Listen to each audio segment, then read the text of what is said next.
Chloroform. ये chloroform का formula है। करना क्या है इसका? अवकरण करना है। अवकरण करना है। क्या करना है इसका? अवकरण। अवकरण करना है। अवकरण किसकी उपस्थिति में करना है? तो जिंक प्लस H2O की उपस्थिति में करना है। अवकरण का मतलब होता है हाइड्रोजन का जुड़ना। तो बाबू आपको करना क्या है? हाइड्रोजन का जुड़ना। तो सीधी सी बात है, यहाँ से Cl निकलेगा, Cl निकल जाएगा और इस पर कौन जुड़ जाएगा? हाइड्रोजन जुड़ जाएगा। तो क्या बचेगा? C और H4, तीनों Cl निकल जाएगा, उसकी जगह में कौन जुड़ जाएगा? हाइड्रोजन जुड़ जाएगा।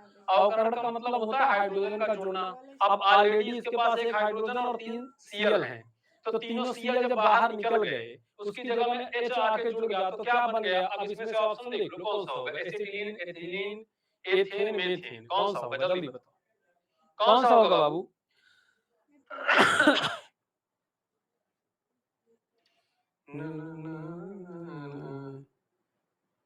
Sir D number. Very good. कैसे जान गए डी नंबर होगा? कैसे जान गए डी नंबर होगा? देखो, अवकरण कभी भी अवकरण की बात करें तो समझ लेना हाइड्रोजन जुड़ेगा। अब हाइड्रोजन तभी जुड़ेगा जब कुछ निकलेगा। अब भैया ऑलरेडी इसके पास Cl जुड़ा था, तो Cl को निकाल दो, हाइड्रोजन को जोड़ दो, बस काम खत्म, अवकरण हो गया।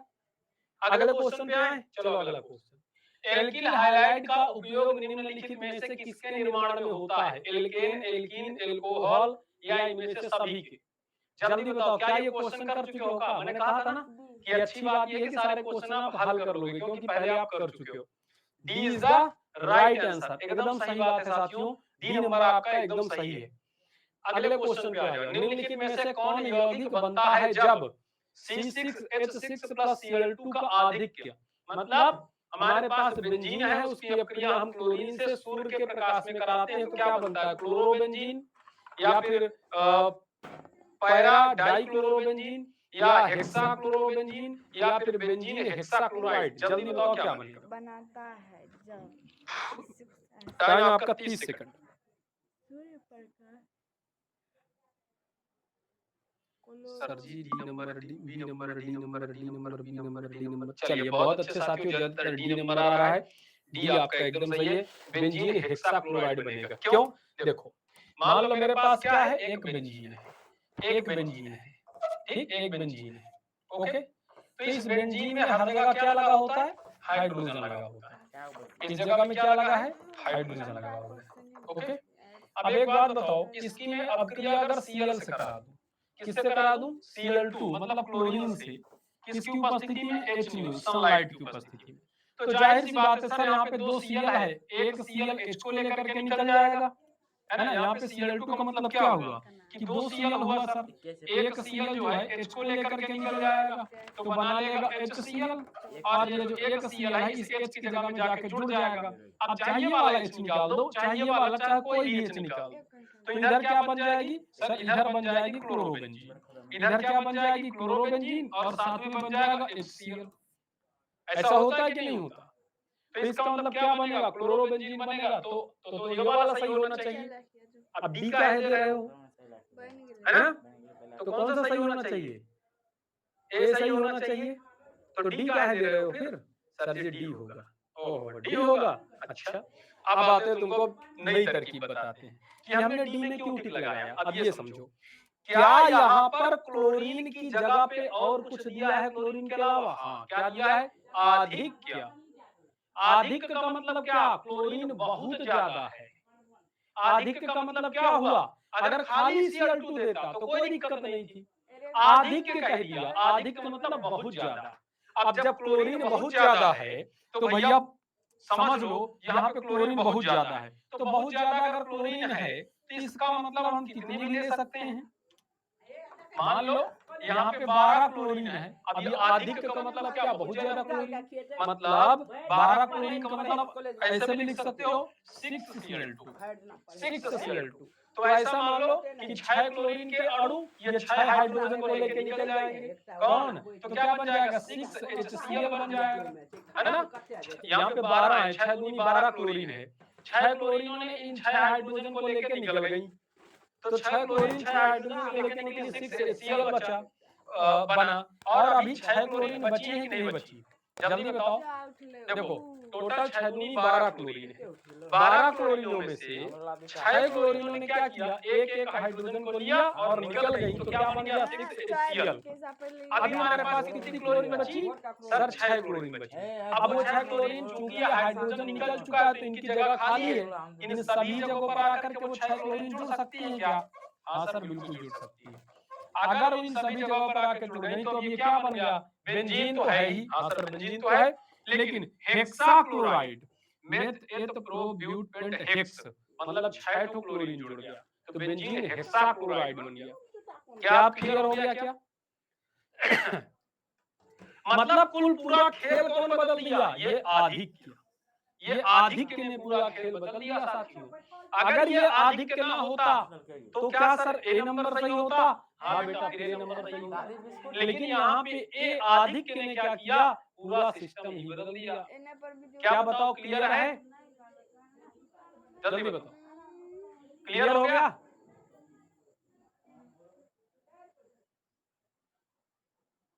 वेरी गुड, चलो आगे चलें। चलिए, नो सर, कुछ लोग कह रहे हैं नो सर। एक नंबर के गधे हो क्या तुम?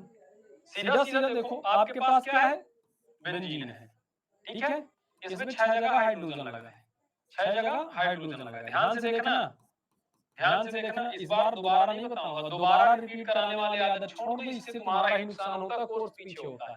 और ज्यादा क्वेश्चन कराने के चक्कर में कभी क्वेश्चन हो पाते हैं। मान लो हमारे पास Cl2 से है, इसकी उपस्थिति में HNu मतलब क्या होता है, सूर्य का प्रकाश, ठीक है। एक बात बताओ, क्लोरीन का आधिक्य बता रहा है, यहाँ पर क्या करा, क्लोरीन का आधिक्य है। आधिक्य का मतलब ढेर सारी क्लोरीन है। कितनी क्लोरीन है, ढेर सारी। अब ढेर सारी का हम मान लो कि इसके कितने भी अणु ले सकते हैं, हमें कोई परवाह नहीं है, लेकिन कितने अणु हैं जो इसके साथ कार्य कर सकते हैं। तो भैया अगर हम यहाँ पे 20 ले लेंगे तो काम ही नहीं हो पाएगा, मतलब बढ़ जाएंगे क्लोरीन के अणु, तो हम उतने ही क्लोरीन के अणु ले जो इससे अभिक्रिया कर सके, क्योंकि अभिक्रिया में हमें दोनों तरफ बैलेंस भी बनाना होता है ना। तो हम क्या करेंगे, हम ऐसा कर लेंगे, क्लोरीन अधिक है, क्लोरीन बहुत ज्यादा मात्रा में, हम 6 क्लोरीन के अणु ले लेंगे। 6 ही क्यों लेंगे, क्योंकि 6 हाइड्रोजन है तो एक एक हाइड्रोजन को क्लोरीन लेके चली जाएगी, तो एक एक हाइड्रोजन को भेज दो। भैया अब देखो, जब एक एक हाइड्रोजन को भेज दिए, क्लोरीन लेके चली गई, ध्यान से देखना, तो अब ये आपका क्या बचा, अब ये आपके सारे बंद क्या हो गए, फ्री हो गए। अब ये बेंजीन आपकी अनाथ हो गई, क्यों, क्योंकि इसके सारे हाइड्रोजन, 6 ठो हाइड्रोजन ने 6 ठो यहाँ से क्लोरीन लिया और ये निकल गए 6HCl बना के। अब यहाँ पे 6 दूनी 12 क्लोरीन है, 6 क्लोरीन चली गई तो कितनी बची, 6 क्लोरीन बची। अब जो 6 क्लोरीन बची है, अब वो क्या करेगी, उसको भी किसी के साथ जुड़ना है, वो चली जाएगी सीधा इसी के साथ जुड़ जाएगी। इसका जो खाली स्थान था, इस खाली स्थान को भर देगी। बन सकता है कि नहीं बन सकता? अब बताओ, क्या और इसी में तोड़ना पड़ेगा? अब समझ गए क्या? चलो, अब भी नहीं समझ में आया तो फिर प्रॉब्लम बेटा, मैं इतना डिटेल में बता दिया, दो बार बता दिया, अब भी नहीं समझ में आया तो बेटा थोड़ा सा मेहनत करना पड़ेगा आपको। चलो अगला क्वेश्चन, निम्नलिखित में कौन आयोडोफार परीक्षण लेता है, CH3OH या फिर CH3 का होल ट्वाइस CHOH। अब इसको थोड़ा अगर बड़ा करोगे ना तो ये इस तरीके का है, C, इसमें H लगा है और इधर लगा है OH, है ना, CH3COH। उसके बाद CH3 का ट्वाइस है तो एक CH3 एक CH3, यानी ये क्या हो गया, ये क्या हो गया, ये 2 डिग्री क्या हो गया, एल्कोहल। ये 2 डिग्री क्या हो गया, एल्कोहल, 2 डिग्री एल्कोहल हो गया। ये क्या है, ये 3 ठो CH3 है ना, तो ये 3 डिग्री है, ये 3 डिग्री है, ये 2 डिग्री है, ये 1 डिग्री एल्कोहल है, ठीक है। हाँ, अब बताओ, ये भी आपका 1 डिग्री एल्कोहल है। करा निम्नलिखित में से कौन आयोडोफार परीक्षण देता है, B number sir, B number sir, B number sir. नहीं भाई देख लो तुम अपने हिसाब से, अभी तुम्हारे पास टाइम है थोड़ी देर का। Okay, very good, very good. चलो, B number is the right answer, B number is the right answer, B number is the right answer साथियों, बी नंबर लगा लेना। अभी आयोडोफार परीक्षण के पीछे मैंने वीडियो पढ़ाया है और बताया भी है कि इसमें डिटेल में नहीं जाना चाहूंगा क्योंकि बहुत ढेर सारे क्वेश्चन हैं। मोनोहाइड्रोजन व्युत्पन्न एल्कोहलिक के OH के साथ अभिक्रिया करते हैं तो क्या देते हैं, मोनोहाइड्रोजन व्युत्पन्न, मतलब मोनोहाइड्रोजन व्युत्पन्न जब KOH के साथ आप क्रिया करेंगे तो क्या देंगे? अब बताओ, कोई हाइड्रोजन से बना हुआ है और एक हाइड्रोजन से कोई बना हुआ यौगिक है, जैसे CH3Cl। जब ये KOH के साथ अब क्रिया करेगा तो क्या देगा? जल्दी बताओ। एल्केन देगा, एल्कीन देगा, एल्काइन देगा या एलिसाइक्लिक हाइड्रोकार्बन देगा?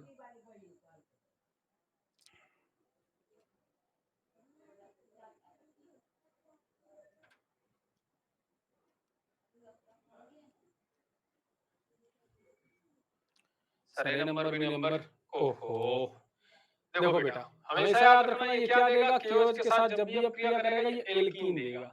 हमेशा याद रखना कि मोनोहाइड्रोजन व्युत्पन्न जब भी एल्कोहलिक KOH के साथ अब क्रिया करेंगे तो एल्कीन देंगे। क्या देंगे? एल्कीन। मतलब कैसे देंगे एल्कीन? भैया CH2 डबल बॉन्ड CH2 देंगे। क्या देंगे? CH2 डबल बॉन्ड CH2 देंगे। मतलब क्या? मतलब ये कि CH3Cl प्लस CH3Cl। आप गौर से अगर आपको याद हो तो यह क्रिया याद हो, अगर दिमाग में आ रहा हो तो ऐसी अब क्रिया आप कर चुके हो। ये क्या है? एक क्लोरीन वाला हाइड्रोएल्केन है, मोनोहाइड्रोएल्केन। मोनो का मतलब क्या? जिसमें एक ही हाइड्रोजन परमाणु हो। मोनोहाइड्रोजन का मतलब इसमें एक हाइड्रोजन परमाणु। भैया इसमें CH3Cl में देखो एक हाइड्रोजन परमाणु है कि नहीं है? जल्दी बताओ, एक हाइड्रोजन परमाणु है कि नहीं है? है ना? है ना? तो समझ लो इसके हमने दो अणु लिए और ये KOH के साथ अब क्रिया किया। अब क्रिया करने के बाद ये Cl किसके साथ चला गया? K के साथ। ये Cl किसके साथ चला गया? दोनों Cl समझ लो, ये दोनों Cl किसके साथ चले गए? K प्लस होता है, प्लस के साथ चले। तो क्या बन गया? KCl। तो 2KCl बन गया। क्लियर? अब बचा OH। OH क्या करेगा? OH है, अगर OH को एक H और मिल जाए तो ये क्या बना लेगा? H2O बना लेगा कि नहीं बना लेगा? बताओ, तुम ही बताओ। H2O बना लेगा? हाँ बना लेगा। तो भैया इस 3H से एक H निकल गया, एक H यहाँ से निकल गया, ठीक है। एक H यहाँ से निकला तो यहाँ 2H बचा। कौन ले गया? भैया ये OH ले गया। एक H यहाँ से भी निकला, है ना? और ये क्या बना? ये H2 बचा। क्या बचा? CH2।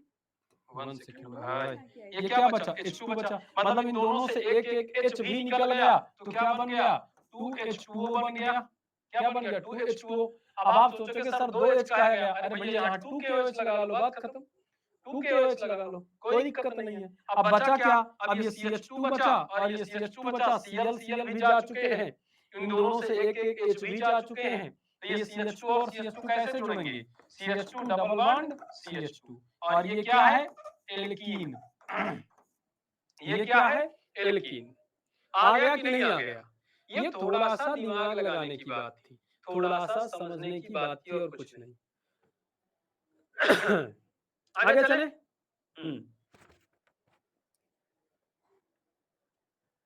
चलो, ओके ओके साथी, अगला क्वेश्चन। यार ऊष्मा और विद्युत का अच्छा चालन कौन करता है? एंथ्रासाइट, कोक, हीरा, ग्रेफाइट, चारकोल। देखो, कोक का मतलब होता है कोयला, समझ लो। कोक का मतलब क्या? कोयला। हीरा आपका क्या है? कार्बन का ही दूसरा रूप है, दूसरा रूप हो गया। ग्रेफाइट भी आपका क्या है? कार्बन का दूसरा रूप हो गया। चारकोल, चारकोल समझ लो राखी, जानते हो ना राखी? अरे बांधने वाली नहीं, राख। जला के राख कर दूंगा तुम्हें मैं, वो वाला राख, है ना? इन सब का मतलब बता दिया। अब ऊष्मा और विद्युत का चालन कौन करेगा? कोक। कोक मतलब कोयला करेगा? नहीं करेगा। हीरा करेगा? हीरा भी नहीं करेगा। तो कौन करेगा? चारकोल। राखी करेगी? राख करेगी? नहीं सर, राख भी नहीं करेगी। तो कौन बचा? तो जब ये तीनों नहीं कर रहा है तो भैया जाहिर सी बात है एक तो बचा ग्रेफाइट, और ग्रेफाइट ऊष्मा और विद्युत का चालन करता है। देखो, पढ़ने के दो तरीके, या तो आपको सही ऑप्शन पता हो तब आप टिक मार सकते हो, या फिर सारे गलत ऑप्शन देख लो फिर खुद ही सही वाला बच जाएगा। आगे आ जाओ।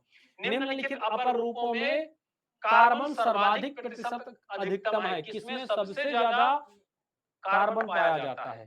काष्ठ चारकोल। काष्ठ मतलब लकड़ी का कोयला, काष्ठ चारकोल। कोकोनट चारकोल नारियल वाला हो गया, और उसके बाद ग्रेफाइट में, फिर इनमें से कोई नहीं। भैया सबसे ज्यादा किसमें पाया जाएगा? तो सबसे ज्यादा पाया जाएगा ग्रेफाइट में। किसमें पाया जाएगा? ग्रेफाइट में। चलो क्लियर है?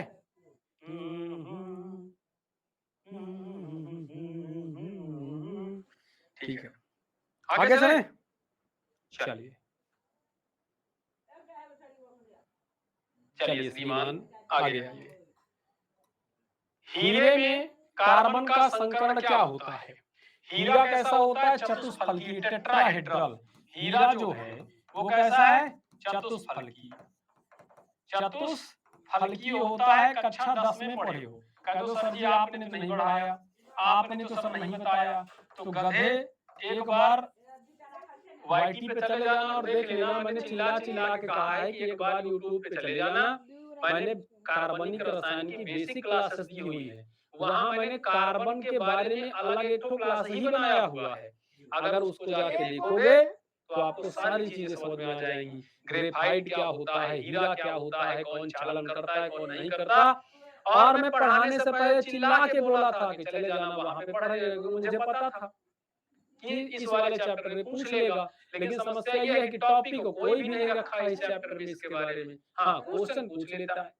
दूसरी बात, क्यों पूछ लेता है? क्योंकि वो जानता है आप 10 में पढ़ चुके हो, 11 में पढ़ चुके हो, इतनी बातें तो आपको पता है। ठीक है, तो हीरा चतुष्फलकीय होगा। तो एक हीरा अपने अगल बगल 4 कार्बनों से जुड़ा होता है। कितने भैया? 4 कार्बनों से जुड़ा होता है। कितने कार्बनों से जुड़ा होता है? अपने अगल बगल 4 कार्बन से जुड़ा होता है। तो भैया इस पर अगर देखो तो कितने बंध हुए? 4 बंध हुए। चारों बंध कैसे होंगे? 1 sigma, 2 sigma, 3 sigma, 4 sigma. Lone pair कुछ नहीं। संकरण होता क्या है? तो संकरण बराबर होता है सर LP मतलब लोन पेयर प्लस सिग्मा बंध। अब लोन पेयर आपके पास क्या है? 0 है। सिग्मा बंध आपके पास कितने हैं? 4 हैं, बराबर आ गया 4। एक S में भेजो, 3 P में भेजो। S में एक ऑर्बिटल होता है तो एक ही इलेक्ट्रॉन भेजना। P में 3 होते हैं ऑर्बिटल मतलब 3 कक्षक पाए जाते हैं तो उसमें 3 भेजो। खत्म हो गए, 4 4 ही थे तो sp3 पहला वाला सही। समझ गई नहीं का हो गोविंद? अभिषेक आशुतोष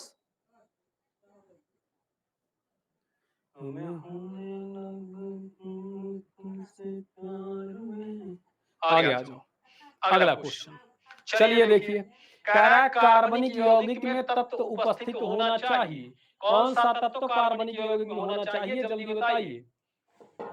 अरे इसको तो तुम उड़ा दोगे। कार्बन होना चाहिए जी। कार्बनिक यौगिक में अगर कार्बन ही ना हुआ तो क्या मतलब हुआ ऐसे यौगिक का? अब सोचो कि सर ऐसे क्वेश्चन प्रीवियस ईयर में पूछता है। हाँ बाबू, ऐसे ही क्वेश्चन प्रीवियस ईयर में पूछेगा, ऐसे ही क्वेश्चन बोर्ड एग्जाम में पूछेगा। परेशान होने की जरूरत नहीं है। हम कहें ना कि जब तक हम हैं, जब तक झुर्रियों भरे हाथ तोरे सर पे हैं, परेशान होने की जरूरत नहीं है। ठीक है, हम वास्तव में बाबा हुए हैं, परेशान ना होना। आगे आ जाओ। एल्कीन निम्न में से कौन सी अभिक्रिया देती है? एल्कीन योगात्मक प्रतिस्थापन, भैया दोनों अभिक्रिया देती है, याद रखना। योगात्मक भी देती है और प्रतिस्थापन भी देती है। कैसे? अब जैसे मान लो CH2 डबल बॉन्ड CH2 है, तो अगर मान लो आपने पढ़ा है कि ये वाला बंध टूटता है और ये किसी को जोड़ लेती है, याद करो मैंने पढ़ाया था। इसकी ऐसी भी अभिक्रिया है। तो अगर मान लो ये वाला बंध टूट गया, अब क्या बन गया? CH2 सिंगल बॉन्ड CH2 हो गया और इसमें मान लो कुछ भी आके जुड़ गया। मान लो इधर Cl जुड़ गया, इधर H जुड़ गया। ठीक, मान लो ऐसा जुड़ गया तो भैया ये क्या हो गया? योगात्मक अभिक्रिया। ये कैसी अभिक्रिया हो गई? योगात्मक अभिक्रिया। क्लियर? तो ये तो योगात्मक हो गई। दूसरी क्या है?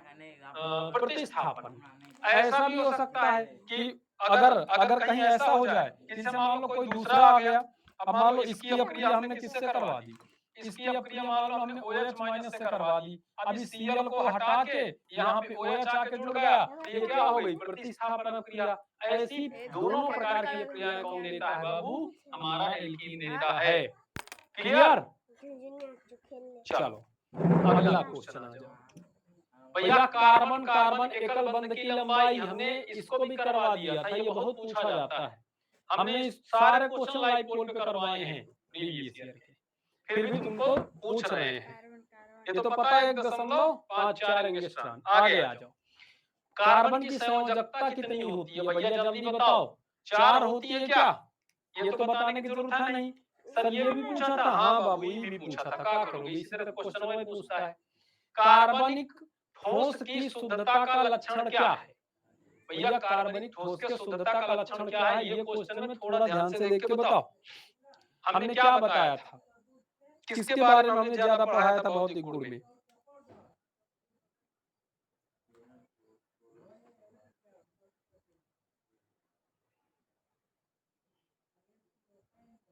सर जी बी नंबर, ए नंबर, बी नंबर, बहुत अच्छे। गलनांक क्या होती है?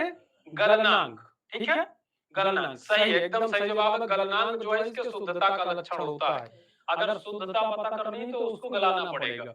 सीएनजी में मुख्य रूप से अवयव क्या होता है? सीएनजी क्या होती है? सीएनजी, सीएनजी का मतलब होता है कंप्रेस्ड नेचुरल गैस। कंप्रेस्ड मतलब संपीड़ित प्राकृतिक गैस। कंप्रेस्ड नेचुरल गैस कौन होती है? मीथेन, एथेन, ब्यूटेन या आइसोब्यूटेन? जल्दी बताओ।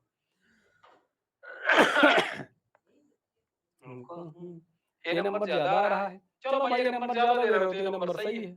आगे आ जाओ। एल्किल हाइलाइड को एल्कोहल में बदला जाता है। एल्किल हाइलाइड मतलब RX को ROH में बदला जा रहा है। कब बदला जाएगा? योगात्मक अपक्रिया द्वारा, विस्थापन अपक्रिया द्वारा। सीधी सीधी बात है सर। सर X को हटाना पड़ेगा, OH को लगाना पड़ेगा। तो कैसी अपक्रिया हुई? कैसी अपक्रिया हुई? विस्थापन अपक्रिया। हुई कि नहीं हुई? हुई कि नहीं हुई? है ना भाई? RX है आपके पास और ROH बनाना है तो क्या करना पड़ेगा? X को हटाना पड़ेगा, OH को लगाना पड़ेगा। कैसे? कैसे? कैसे? आपको याद हो SN1 और SN2 में यही तो हो रहा था। SN1 व SN2 में यही तो कर रहे थे। यहाँ पर आपके पास क्या होता था? आपके पास होता था RX, इसकी अपक्रिया कराते थे OH से, है ना? तो क्या बनता था?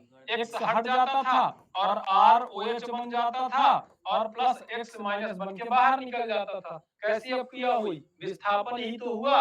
विस्थापित ही तो कर दिया सर फास्ट। अच्छा बेटा ये लो फास्ट आ गए। CH3I3 में एंटीसेप्टिक क्रिया का कारण क्या हो सकता है? मतलब आयोडोफार्म में, ये आयोडोफार्म है, इसमें मैंने बताया था ना ये पूर्तिरोधी होता है। पूर्तिरोधी मतलब एंटीसेप्टिक होता है। क्यों होता है भैया पूछ रहा है। आयोडोफार्म, अरे वो तो है ही है, वो तो पूछ ही रहा है। आयोडीन मुक्त होकर निकलता है। आंशिक आयोडीन और आंशिक CHI3 इनमें से कोई नहीं। तो याद रखना CHI3 में सबसे ज्यादा क्या है? आप कहोगे सर आयोडीन है। आयोडीन सबसे ज्यादा है तो हमेशा क्या होगा? आयोडीन मुक्त होकर निकलेगा और आयोडीन मुक्त होकर निकलेगा तो तुम्हें एंटीसेप्टिक का कार्य करेगा। कौन सा नंबर सही होगा? B is the right answer. ठीक है, हाँ। ये सारे क्वेश्चन आपको आपके पास अगर टारगेट की बुक हो या ब्रिलियंस की बुक हो तो वहां पे आपको सारे क्वेश्चन लिखे हुए मिल जाएंगे, सारे के सारे। कौन कह रहा PYQ नहीं है? गधे हो क्या एकदम से? गधे हो एक नंबर के? बैठ के आज किताब लेना और बैठ के मिलाना। सारे के चैलेंज कह रहा है चैलेंज कह रहा मैं चैलेंज करता हूँ ये PYQ नहीं है।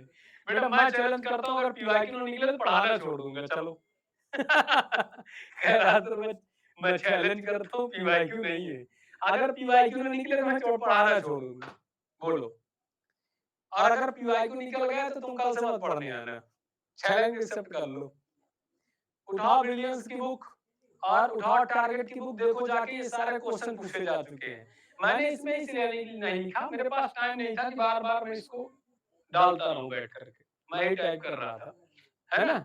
हाँ चलो आगे चले, आगे आ जाओ।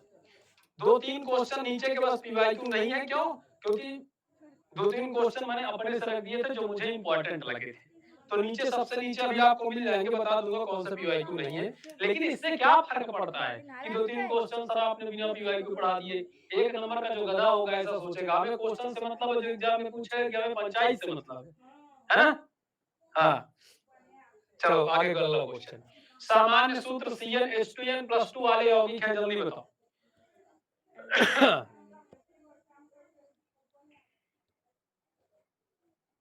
जल्दी बताओ भाई। ये 2012 में पूछा गया था, और बताओ, मैं बता दे रहा हूँ तुमको। 2012 में आया था, चलो अब मैं बताते जा रहा हूँ, ठीक है। 2012 ए सेट में आया था, ये भी बताते जा रहा हूँ। चलो बताओ, आ जाके चेक करना 2012 ए सेट में। सर जी सी होगा। हाँ भाई, Cn+2 सी होगा। राइट आंसर बेटा, राइट आंसर। ओके, ये तो एकदम आसान है। इसको देखो, एल्कीन मतलब एल्कीन का सामान्य सूत्र क्या होता है? कह दो सर जी, ये भी पूछा था। हाँ बेटा, 2015 ए में पूछा था। जल्दी बताओ, जल्दी बताओ कौन सा होता है। चलो, तुम्हें ऐसा लगता है सर नहीं लिख के ना, मैं लिखते जा रहा हूँ। चलो बताओ कौन सा है। सर जी ए नंबर, ए ज्यादा दे रहा है। भी नहीं बेटा, ए नंबर है, ए ज्यादा दे रहे हो आप लोग, ए एकदम सही है। क्या होगा? CnH2n। मैंने जब शुरुआत में ही कार्बनिक यौगिक पढ़ाना शुरू किया था, या शुरुआत में वो पढ़ाना शुरू किया था ना, बेसिक कार्बनिक रसायन, वहां पे मैंने सारे क्वेश्चन करवा दिए थे। अगला, इथेन में कार्बन का संकरण क्या है? जल्दी बताओ। इथेन मतलब वही एथेन। एथेन में कार्बन का संकरण बताना है बाबू, जल्दी बताओ।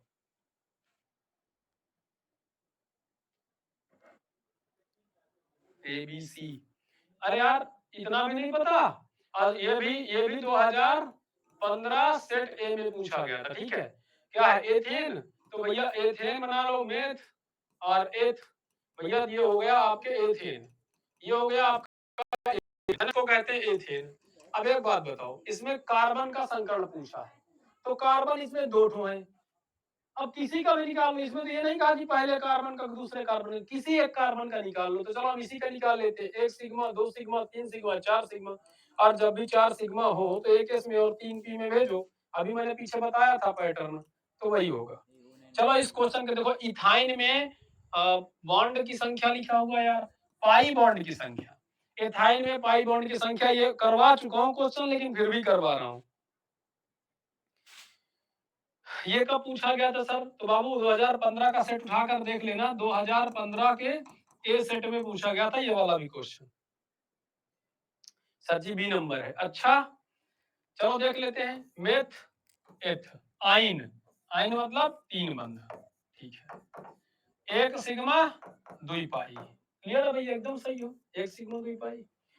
अब यहाँ से आ जाओ, तृतीय एल्किल हाइलाइड SN2 क्रियाविधि द्वारा प्रतिस्थापन के लिए प्रायोगिक रूप से अक्रिय होते हैं, क्योंकि बहुत आसान क्वेश्चन है। देखता हूं कौन सा बच्चा बताएगा। हाँ, और इसके लिए मैं ये बता दूं, ये वाला PYQ नहीं है, ये वाला PYQ क्वेश्चन नहीं है, लेकिन मैंने इसको VVI में रखा हुआ है। मैंने कहा ना कि लास्ट में 2-3 क्वेश्चन, क्योंकि अब हमारे पास कितने क्वेश्चन बचे? सिर्फ 3-4 क्वेश्चन और बचे, बस खत्म। लास्ट में मैंने अपने से 2-3 क्वेश्चन रख दिए थे कि हो सकता है पूछे जा सकते। जल्दी बताओ, तृतीयक एल्किल हाइलाइड SN2 क्रियाविधि द्वारा प्रतिस्थापन के लिए प्रायोगिक रूप से अक्रिय होते हैं, क्यों अक्रिय होते हैं? ए नंबर, बहुत अच्छे, क्योंकि त्रिविम अवरोध। भैया तृतीयक एल्किल हाइलाइड क्या है? SN2 के द्वारा प्रतिस्थापन के लिए प्रायोगिक रूप से अक्रिय है, क्योंकि अगर मान लो हमने तृतीयक एल्किल हाइलाइड ले लिया, ये लो मान लो तृतीयक एल्किल हाइलाइड ले लिया, तृतीयक एल्किल हाइलाइड ले लिया। अब एक बात बताओ, अगर यहाँ पे मैं OH माइनस ले आ रहा हूँ अटैक करवाने के लिए, तो इसमें त्रिविम बाधा उत्पन्न हो रही कि नहीं उत्पन्न हो रही? जल्दी बताओ, त्रिविम बाधा उत्पन्न होगा कि नहीं होगा? बिल्कुल उत्पन्न होगा। अब ये जिधर भी जाएगा, अच्छा त्रिविम बाधा का मतलब ये जो है इसका स्थान घेरेगा, ये इसका स्थान घेरेगा, कार्बन से मिलने नहीं देगा, इसी को त्रिविम बाधा कहते हैं। अगला क्वेश्चन देखो जरा, देखो और इसका जवाब दो, क्या होगा? Alkyl halide di alkane alkyl copper अभिकर्मक के साथ अभिक्रिया देते हैं। हाँ, इसको भी मैंने VVI में रखा है, पूछा जा सकता है, और ये वाली अभिक्रिया मैंने करवाई थी। Alkyl halide die alkyl copper, याद करो, Cu2Cl2 के साथ अभिक्रिया हमने करवाई थी क्या? एक बार इस उत्प्रेरक को लिया था, एक बार इसमें HCl की अभिक्रिया करवाई थी, एक बार HBr की अभिक्रिया, और एक बार खाली कॉपर की उपस्थिति में HCl की अभिक्रिया करवाई थी और HBr की अभिक्रिया करवाई थी। ये दोनों को मैंने उत्प्रेरक माना था। याद करो, ऐसा किसी अभिक्रिया में हुआ था? जल्दी बताओ। ऐसा किसी अपक्रिया में हुआ था कि भूल गए? जल्दी बताओ भाई, मैं नहीं जानता, मुझे याद नहीं है, तुम बताओ, तुमसे तो मैं पूछ रहा हूँ। याद है? हाँ सर याद है। अच्छा चलिए, अगर आपको याद है तो कह रहा है कि alkyl halide die alkyl copper अभिकर्मक के साथ क्रिया करके क्या देगा? भैया ये क्या करेगा? जो HCl या HBr है, ये उससे क्या करेगा? Cl को खींच लेगा। अंत में क्या बन के आएगा सामने? एल्केन बन के आएगा। क्या आएगा? एल्केन्स बन के आएगा। क्लियर? ना तो एल्किल हाइलाइड बनेगा क्योंकि यार एल्किल हाइलाइड पहले से रहेगा। एल्किल कॉपर हाइलाइड भी नहीं बनेगा, एल्कीन बन ही नहीं सकता, तो क्या बनेगा? एल्केन बनेगा। B is the right answer. अगला क्वेश्चन, सांद्र सल्फ्यूरिक अम्ल की उपस्थिति में क्लोरोबेंजीन को क्लोरल की उपस्थिति में गर्म करने पर कौन सा चीज निर्मित होता है? जल्दी बताओ। होने लगा तुमसे प्यार में। सर जी सी, सर जी बी, सर जी सी, सर जी बी। बी बहुत दे रहे हो भाई, एकदम सही। डीडीटी का निर्माण होता है। क्या होता है? क्लोरीन के साथ गर्म करोगे, कल ही हम इसको पढ़ाए थे डीडीटी। आ जाओ। अच्छा अगला क्वेश्चन जल्दी बताओ, देखो कौन कौन बच्चा इसे करेगा, कौन कौन बच्चा इसको देगा। ये भी हमारा वीवीआई है, पीवाईक्यू नहीं है। 2-3 क्वेश्चन मैंने बताया, नीचे मैंने वीवीआई रखे हैं। जल्दी से बताओ, पेरोक्साइड की उपस्थिति में हाइड्रोजन क्लोराइड, है ना, हाइड्रोजन आयोडाइड मार्कोग्नी काप के विपरीत योग नहीं करते, क्यों? भैया पेरोक्साइड के ऊपर उपस्थिति मैंने बताया था ना कि मार्कोग्नी काप नहीं, प्रति मार्कोग्नी काप का नियम लगता है। दोनों अत्यधिक आयनिक है? नहीं। एक ऑक्सीकृत दूसरा अपचेत होगा? नहीं। बल्कि दोनों एक ऊष्माक्षेपी प्रक्रम होता है। क्या होता है? ऊष्माक्षेपी। ऊष्माक्षेपी मतलब ऊष्मा बाहर निकलती है, ऊष्मा बाहर निकलती है दोनों तरीकों से। बाहर निकलती है तो दोनों प्रक्रम कैसा हो जाएगा? दोनों प्रक्रम हो जाएगा ऊष्माक्षेपी प्रक्रम। आपका सही हो गया। आखिरी क्वेश्चन है आपका, SN2 क्रियाविधि में निर्माण होता है। एक बार जल्दी से सभी साथी मुझे इसका जवाब दे देंगे। 30 सेकंड का टाइम देता हूं आपको, देखता हूं कौन सा बच्चा है जो एकदम राइट आंसर मतलब राइट जवाब देता है। हाँ, और ये वाला क्वेश्चन पूछा गया था 2021 ए सेट में पूछा गया था, चेक कर लेना, ये पीवाईक्यू है। SN2 क्रियाविधि में निर्माण होता है कार्बोधनायन का संक्रमण अवस्था का। भैया SN2 में क्या बनता था? SN2 में याद करो, संक्रमण अवस्था बनती थी कि नहीं बनती थी? SN2 किसका वाला SN2? कोई सा भी ले लो। अगर मान लो हमने इसका ले लिया, ये वाला, मान लो इसमें हाइड्रोजन था और ये सब जुड़े हुए थे, साथ में क्या था? इधर Cl धीरे धीरे धीरे धीरे निकल रही थी और इधर से धीरे धीरे धीरे OH जुड़ रहा था। ये संक्रमण अवस्था मैंने पढ़ाया था, याद है क्या किसी को? SN2 में, SN2 में मैंने बताया था, याद है क्या किसी को? सर सबको याद है। भैया सबको याद है तो very good, you are a good boy, you are a very good boy. अच्छा एक और बचा है क्या? चलो इसको बता दो, निम्नलिखित में से किस यौगिक का शून्य द्विध्रुव गुण होता है? जल्दी बताओ, देखते हैं कौन बच्चा बताएगा। ये 2023 में पूछा गया था। ओ नो, पिछले साल पूछा गया था।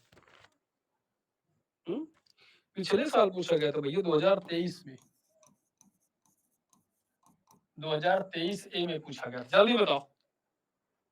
सर जी सी। हाँ भैया सी। क्यों? क्योंकि द्विध्रुव गुण का मतलब क्या? शून्य दिया हुआ है ना, तो इसमें कोई प्लस है ना तो इसमें कोई माइनस, और ये पूरी तरह से अस्थाई है।